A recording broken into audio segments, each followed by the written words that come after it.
पंधरा ऑगस्ट निमित्त स्वातंत्र्य दिनाचा उत्साह संपूर्ण देशभरात मोठ्या उत्साहात साजरा होईल। परंतु याच वेळी 11 ऑगस्ट पासून उपोषण करणारे ते शेतकरी आझाद मैदानात कोणत्या परिस्थितीत आहेत याची सरकारला काही जाणीव आहे की नाही। श्रीरामपूर या अहिल्यानगर जिल्ह्यातील तालुक्यातील जनतेला कोणी वाली आहे की नाही, की श्रीरामपूरचे जनता राम भरोसे जगतायत। केंद्रात आणि राज्यामध्ये हिंदुत्ववादी सरकार असल्याचा डंका सर्रास पिटला जातो। श्रीरामपूरमधील आंदोलन करणारे हे शेतकरी देखील हिंदूच आहेत, परंतु या हिंदूंना कोणी वाली आहे की नाही। माजी आमदार मंत्री बच्चू कडू यांनी शेतकऱ्यांच्या प्रश्नांवरती अनेकदा रान पेटवलेलं आपल्याला पाहायला मिळतंय। त्यांनी तर विचारलंय की लाखो शेतकऱ्यांच्या आत्महत्या आणि त्यामध्ये बहुतांश सगळेच जवळपास हिंदूच होते। 95% पेक्षा जास्त जर जनता हिंदू असेल आणि ती आत्महत्या करत असेल की जो शेतकरी पेशात आहेत, तर यासारखं दुर्दैव कोणतं। 10 तारखेची अंतिम मुदत दिलेले काही श्रीरामपूर भागातील शेतकरी यांच्या प्रश्नाला न्याय न मिळाल्यामुळं त्यांनी पोलिसाकडे तक्रार केली, त्यांनी महाराष्ट्र प्रदूषण नियंत्रण मंडळाकडे तक्रार केली, महसूल विभागाकडे त्यांनी तक्रार केली, परंतु या तक्रारीवरती कोणतंही समाधानकारक उत्तर मिळालं नाही। अनेक वर्षांपासून तेथील समस्या जैसे थे आहे। तेथील शेतकरी ना शेतीला पाणी देऊ शकतात, ना जनावरांना पाणी देऊ शकतात, ना ते स्वतः ते पाणी पिऊ शकतात। याचं कारण दारू बनवणाऱ्या टिळकनगर इंडस्ट्रीज लिमिटेड या कारखान्याचं मळीयुक्त केमिकलयुक्त पाणी त्या शेतकऱ्यांच्या शेतामध्ये पाझरलेलं आहे आणि त्यामुळे त्यांच्या विहिरी बोरवेल याला ते केमिकल मिश्रित लाल रंगाचं पाणी आल्याचं पाहायला मिळतंय। आश्चर्य वाटणारी गोष्ट अशी, श्रीरामपूरचे सध्याचे आमदार हेमंत ओगले यांनी हा प्रश्न थेट विधानसभेत चर्चेला आणला। त्या अधिवेशनामध्ये त्यांनी त्या लाल रंगाच्या पाण्याच्या बाटल्या देखील दाखवल्या। श्रीरामपूरमधील या शेतकऱ्यांची समस्या त्यांनी मांडली, परंतु त्यांना देखील हा प्रश्न सोडविण्यात अपयश आल्याचं बोललं जात आहे आणि म्हणूनच तेथील शेतकरी, मग ते मेहत्रे असतील, अमोलिक असेल, चौधरी असतील, असे अनेक शेतकरी हे अतिशय पिचून गेलेले आहेत, अतिशय त्रासात आहेत, संकटात आहेत।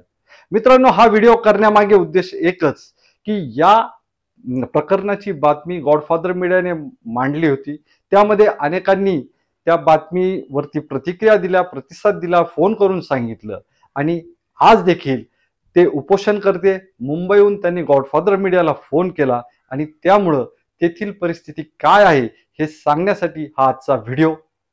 मुंबईच्या आझाद मैदानामध्ये सध्या चिखल आहे, पावसाळा असल्यामुळे तिथं गाळ साचलेला आहे आणि अतिशय वातावरण तिथलं रोबोट पद्धतीचं सध्या झालेलं आहे आणि त्यातल्या त्यात आपल्यासारख्या नगर जिल्ह्यातील श्रीरामपूर, शिर्डी, राहाता, कोपरगाव, पारनेर या भागातनं मुंबईत गेलेल्या व्यक्तींना अनेकदा तेथील दमट हवामानाचा त्रास होत असतो। या उपोषणाच्या ठिकाणी त्यांचे लहानगे चिल्लेपिल्ले देखील त्या ठिकाणी आहेत।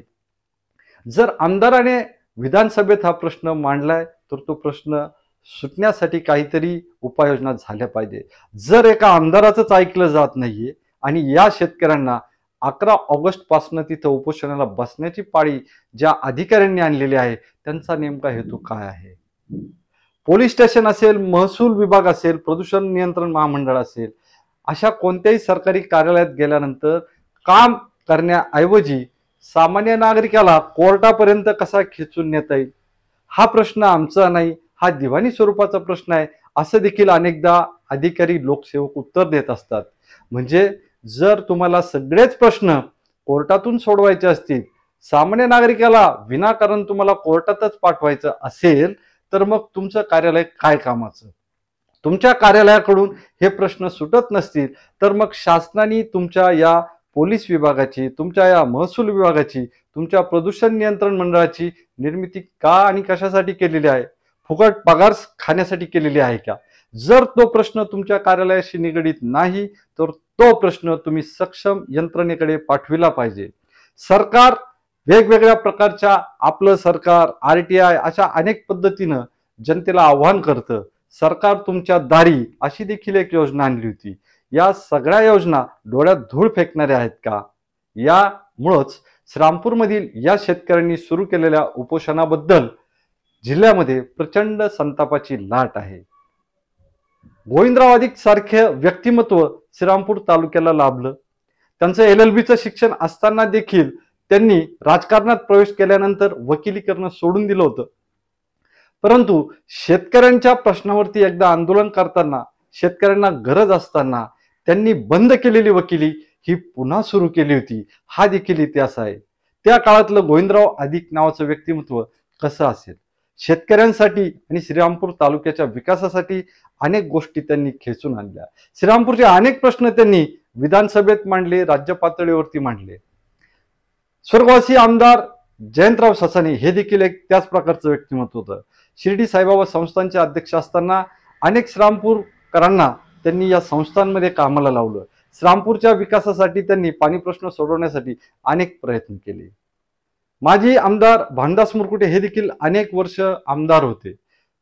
भाऊसाहेब कांबळे, त्यानंतर सध्याचे आमदार हेमंत ओगले हे देखील तेथील मातब्बर पुढारी म्हणून सध्या मानले जातात.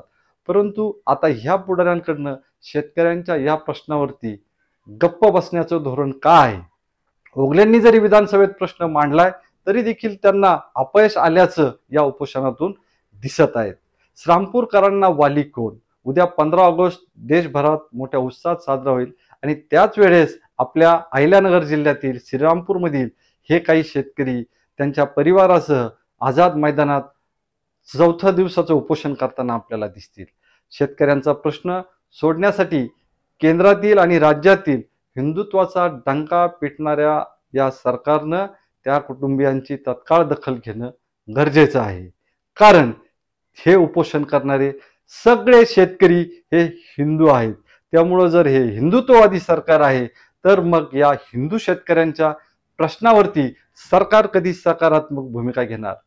निदान एखादा आमदार, मंत्री, अधिकारी त्या आझाद मैदानामध्ये उपोषणस्थळी पाठवण्याचं सौजन्य तरी सरकारने दाखवायला पाहिजे. आमचा वेळ वाया जातोय, कुटुंबाची हानी होती, आमच्या जीवाला काही झालं आणि कुटुंबाला काही झालं, आम्ही मुंबईमध्ये आलेलो आहे तर याला सर्वस्वी जबाबदार शासन राहील आणि प्रशासन राहील. आमची दखल का घेतली जात नाही? आम्ही काही चुकीचं वागतोय का? उद्या 15 ऑगस्ट आहे.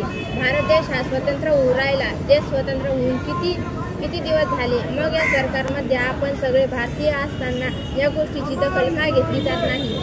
आमच्या किंवा आमच्या लेकरा बाळाचं किंवा कुटुंबाचं काही झालं, जीवाला काही झालं तर याला जबाबदार शासन आणि प्रशासन राहील.